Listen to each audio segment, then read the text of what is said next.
Hi guys, so ngayon unbox and re-reviewin natin yung binili kong earphones na QKZ AK6 Pro. So itatry natin siya kasi maganda daw to pang gaming. And ngayon yung gamit kong microphone is yung sa QKZ AK6 natin.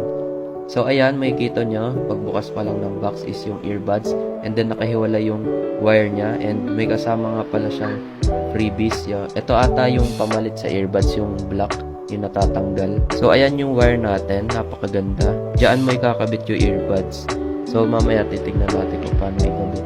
So yung jack nga pala niya is pa L-shape. And then ayan yung earbuds niya. Blue purple nga pala yung kulay na pinili ko para maiba. So tignan niyo naman yung quality. So sobrang murang presyo, ganyan yung makukuha niyo. So ayan, ikabit na natin. So ganyan lang siya ikabit. Ayan, hindi ko pa makabit ng maayos. Ayan, ididiin mo lang na ganyan and kabit na yan. So kaya siya detachable is, kunyari, masira yung wire and buo pa yung earbuds niya. Pwede mo pa rin siyang magamit kasi bibili ka lang ng bagong wire. And ayun ang kinagandahan doon. And napakaganda ng sound quality niya. Lalong-lalo na kapag may hilig kayo sa music na may maraming bass. Napaka-solid. Ang sarap sa tenga. Ganyan yung itsura niya pag nakakabit na sa tenga. Maganda siya sa gaming kasi rinig na rinig mo yung footstep.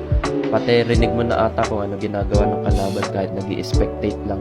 Ang downside nga lang neto, hindi mo maririnig yung nanay mo nasa likod mo na kaya pwede kang mabatukan. For only 248 pesos, mabibili nyo na siya. May murang AK6 dito, nasa yellow basket rin nilagay ko. So, bumili na kayo para mas maganda yung gaming experience nyo.